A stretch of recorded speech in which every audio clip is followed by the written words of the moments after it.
మన దగ్గర తెలంగాణ ప్రభుత్వ ప్రత్యేక ప్రతినిధిగా ఈరోజు తెలంగాణ భాషా సాంస్కృతిక శాఖ సంచాలకులు నరసింహారెడ్డి గారు మన దగ్గర ఉన్నారు, వచ్చారు. ప్రత్యేకంగా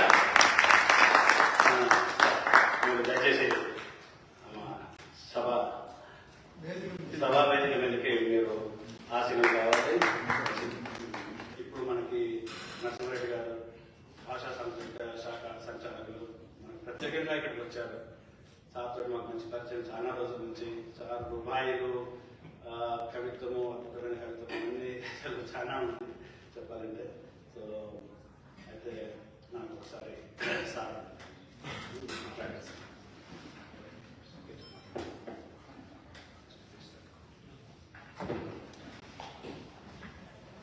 ధన్యవాదాలు వేణు నక్షత్రం గారు.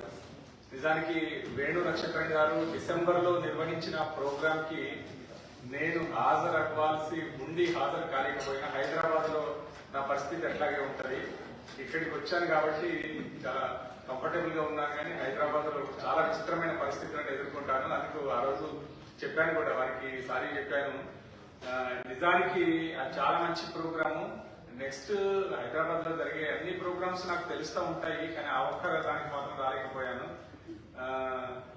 ఇప్పుడు ఆట నిర్వహిస్తున్నటువంటి ఈ సభకి తెలంగాణ రాష్ట్ర ప్రభుత్వం భాషా సాంస్కృతిక శాఖ, టూరిజం శాఖ చాలా హృదయపూర్వకమైన శుభాకాంక్షలు తెలియజేస్తుంది సార్. ఎందుకంటే తెలుగు గొప్పతనం ఏంటి, ముందు పారుపల్లి కోదండరామయ్య గారు తెలుగులో మాట్లాడుతూ ఉంటే ఒక్క ఇంగ్లీష్ మాట వస్తే కూడా వెంటనే మమ్మల్ని గిల్లేవారు హైదరాబాద్ లో ఉన్నప్పుడు. ఈ మధ్య వారి ఇక్కడికి వచ్చేసి అట్లా గిల్లేవారు లేకుండా పోయారు. ఆట సభ ఈ రోజు చాలా సర్వాంగ సుందరంగా, మెయిన్ వేదిక అంత గొప్పగా ఇక్కడ కూడా ఉంటే బాగుండని ఎక్స్పెక్ట్ చేస్తున్నాను. ఇక తర్వాత చైర్మన్ గారు జయంత్ చల్లా గారు వచ్చినప్పుడు ఈ సభ నిండిపోతుంది అని అనుకుంటాను.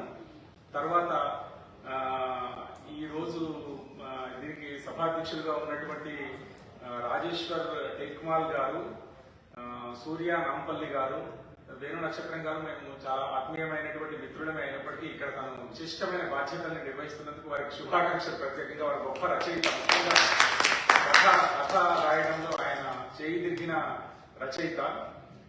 తర్వాత ముందున్న చాలా మంది మిత్రులు ఉన్నారు. గీతా గారు హైదరాబాద్కి వచ్చినప్పుడు పరిస్థితి ఎట్లా ఉంటుందని చెప్పడానికి, గీతా గారు హైదరాబాద్కి వస్తే మనం ఇక్కడ కలుద్దామని ఆమె చెప్తే కూడా నేను కలవలేకపోయాను, ఇక్కడే కలిశాను, అమెరికాలోనే కలవగలిగాను. అట్లాగే జయదేవ్ గారు, రెంటాల జయదేవ్ గారు, ఇంకా చాలా మంది, కొన్ని పేర్లే చెప్పగలను.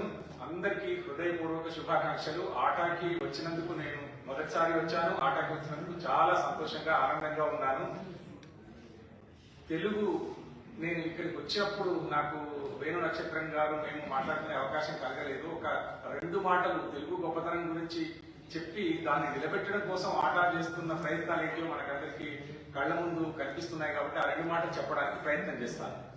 ఏంటంటే, తెలుగులో 1000 ఏళ్లకు తక్కువ కవిత్వం ఉంది అని ఒక చర్చ జరిగినప్పుడు 1000 ఏళ్ల కంటే ముందు నుండే కవిత్వం ఉంది అని నిరూపించడానికి బొమ్మలగుట్ట శాసనం ఒకటి బాగా పనిచేసి ఇప్పుడు మనము ప్రాచీన భాషగా ఒక గౌరవాన్ని పొందుతూ ఉన్నాము. దీంట్లో ఇంత ప్రాచీన భాషలో మనకి 1000 ఏళ్ల నుంచే దొరుకుతూ ఉంది.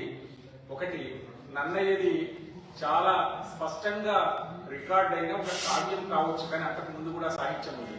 నన్నయ్య గురించి చెప్తే ఒక 2 నిమిషాలు, 5 నిమిషాలు, 10 నిమిషాలకు మించకుండా అంటే సాధ్యం కాదు. కాబట్టి 1 నిమిషంలో ఒక మాట చెప్పుకోవచ్చు. ఆయన సందర్భాన్ని ఎంత గొప్పగా వెలిగించారు అని చెప్పడానికి ఒక్క మాట చెప్తాను. ఆయన ఆది పర్వంలో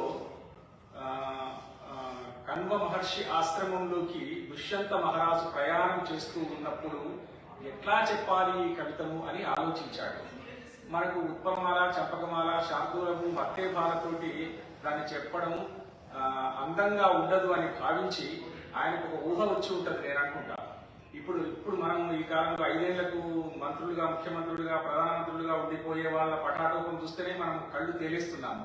మరి పుట్టినప్పటి నుండే మకుటమున్న మహారాజు ప్రయాణం చేస్తూ ఉంటే ఆ సౌందర్యం ఎట్లా ఉంటుందో చెప్తూ ఒక పద్యం చెప్పాడు. ఆ పద్యం మీకు చెప్పాలనుకుంటున్నాను. ఏంటంటే, గుర్రాలు రథాల సమూహం కణ్వ మహర్షి ఆశ్రమంలోకి పోతూ ఉన్నప్పుడు ఉత్పలమాల చంపకమాల కాదు, కవిరాజ విరాజితమని రాశాడు. అది ఇట్లా ఉంటది.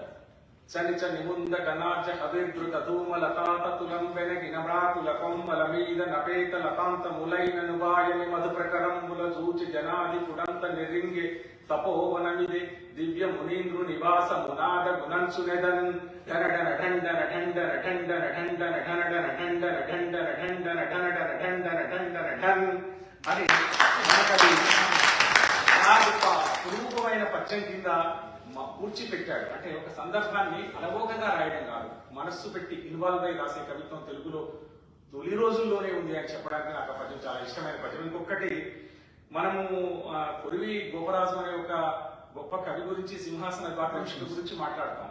అందులో ఏమంత విశేషం ఉందంటే కథలన్నీ చదువుకుంటే 32 కథలు చెప్పేది ఒకటే విశేషం కదా. అందులో ఒక్క మాట నాకు బాగా నచ్చిన మాట మీకు షేర్ చేసుకోవాలని అనుకున్నాను. ఏంటంటే, ఎండాకాలం ఎట్లా ఉంది అంటే అని మనం రకరకాలుగా ప్రయత్నం చేస్తుంటాం. ఎండాకాలం మీద దాదాపు ప్రతి ఒక్క కవి రాసి ఉంటాడు. ఆయన ఏమన్నాడంటే, మనందరికంటే ఒక 600 ఏళ్ళ ముందు లేదా కనీసం 500 ఏళ్ల ముందు ఎండలకు తాళలేక నీడలు చెట్ల కిందికి వెళ్ళి దాక్కున్నాయి అన్నాడు.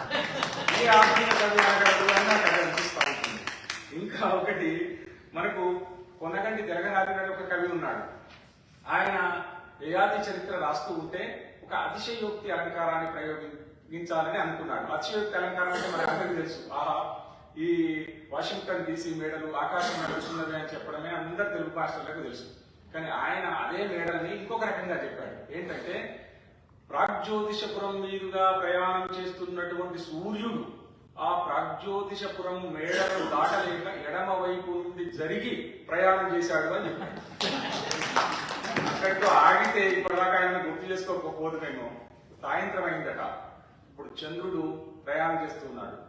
ప్రాగ్జ్యోతిషపురం మేడల మీదుగా ప్రయాణం చేయవలసినటువంటి చంద్రుడు ఆ ప్రాగ్జ్యోతిషపురంలోని అంతఃపుర కాంతల ముఖార విందాలను చూసి తాను చిన్నబుచ్చుకోవలసి వచ్చుతుందేమోనని కుడివైపు నుండి జరిగిపోయాడు. మనకు అతిశయోక్తి అంటే, మనకు ఒకటి అతిశయోక్తి, చపలాతిశయోక్తి, అక్రమాతిశయోక్తి, అత్యంతాతిశయోక్తి లాంటి ఎగ్జాంపుల్స్ ఉన్నాయి. వీటన్నింటిని దాటి ప్రయాణం చేసింది ఆయన. ఒక ఎగ్జాంపుల్ ఏంటంటే, మనం మామూలుగా చాలా గొప్పగా రాయాలంటే, ఓ రాజా నీవు బాణము వేయుట, శత్రువు ప్రాణము విడుచుట ఏకకాలంలో జరిగేను అంటాం మనం.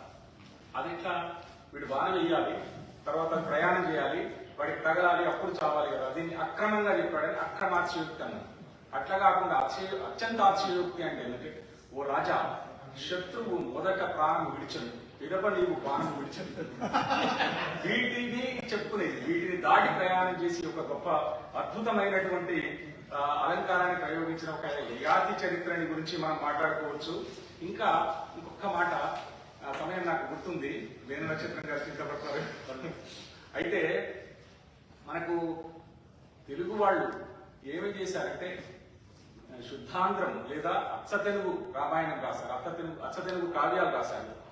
రామ అనే పదం పలికితేనే మనకు పెదవులు తగులుతూ ఉంటాయి కదా, అస్సలే పెదవు తగలకుండా రామాయణం రాశాడు ఆయన. దాన్ని నిరోష్ట్య రామాయణం అంటారు. ఈ నిరోష్ట్య రామాయణం ఎట్లా రాస్తాడు? రామాయణం అంటే కదా పెదవు తగిలే, ఇంకా అంటే దానికి ఆయన పెట్టిన పేరు ఏంటంటే దశరథ రాజనందన చరిత్ర. ఎక్కడ తగిలిందా? దశరథ రాజనందన చరిత్ర ఇట్లా రాశాడు అని బయటకు ప్రచారం వస్తూ ఉంటే పండిత ప్రకాండులు ఆశ్చర్యపోయి, ఆయన పాండిత్యం ఏపాటిదో ఒకసారి చూద్దామని టెస్ట్ పెడదామని ఆయన ఇంటికి పోయారట. ఇంటికి పోయి నల్లగొండ దగ్గర ఉన్న కనగల్లు అనే ఊరు ఆయన. ఆ ఊరిలోకి పోతూ లోపలికి పోయిన తర్వాత ఇంటి దగ్గరికి పోతే ఒక పని అమ్మాయి ముగ్గేస్తూ ఉంది. ఏమమ్మా మీ పంతులు గారు ఏం చేస్తున్నారు, మీ పండితులు ఏం చేస్తున్నారు, ఒకసారి పిలుస్తావా అంటే ఆ అమ్మాయి ఏమన్నదంటే, వారు పెద్దవి తగిలిందా, దశరథ రాజనందన చరిత్ర లిఖించుచుండిది అన్నారు. వారు దశరథ రాజనందన చరిత్ర లిఖించుచుండిది అనగానే ఈ పని అమ్మాయికే నిరోష్ట్యం వస్తే పండితుల వారి నిరోష్ట్యాన్ని మనం తట్టుకోవడం కష్టమని అక్కడి నుంచి వెళ్ళిపోతూ కంటిమి మరింగంటిమి వారి ప్రతిభను అని చెప్పిపోయిందట. అందువల్ల ఆసూరి మరింగంటి అనే వంశం పుట్టింది అని చెప్తారు. ఇట్లా మనం ప్రాచీన కాలం నుండి చెప్పుకున్నటువంటి సాహిత్యంలోని మెరుపుల్ని మధురిమల్ని చూడదలుచుకుంటే నేను నిజంగా ఒక అర్ధగంట సేపు గంట సేపు ప్రసంగం చేయదగినటువంటి గొప్ప విషయాలు చాలా ఉన్నాయి.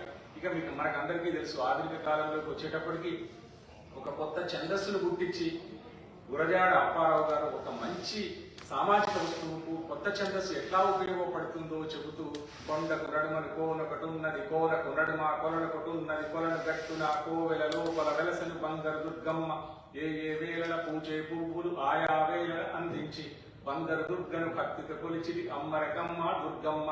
దీన్ని ఇంత రిథమిక్ గా చెప్పి ఎంత అద్భుతమైన బాల్య వివాహాన్ని చూపించాడు అని చెప్పడానికి అది ఒకటి.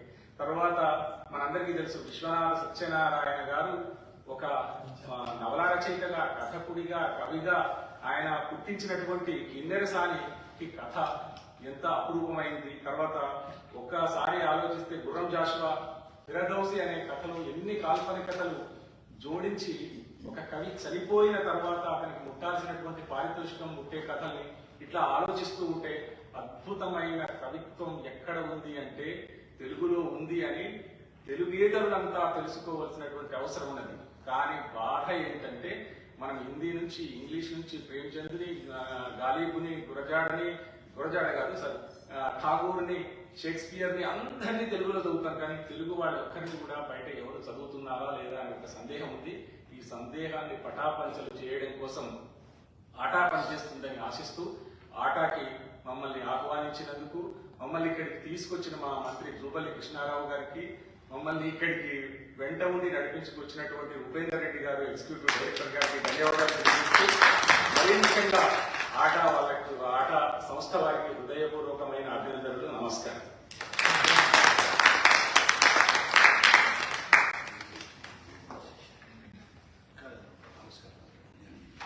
ధన్యవాదాలు సార్. చాలా తెలియని కొద్దిసేపు మాట్లాడినప్పటికీ చాలా కొత్త విషయాలు చాలా చెప్పారు. So thank you. మీ టైంని కూడా మాకు ఇంకా మీకు చాలా ప్రోగ్రామ్స్ ఉన్నాయి, అయినప్పటికీ కూడా మేము త్వరగానే మా సభకి వచ్చి సాహిత్య సభలో పాల్గొనడం చాలా ధన్యవాదాలు. ఇప్పుడు మనకి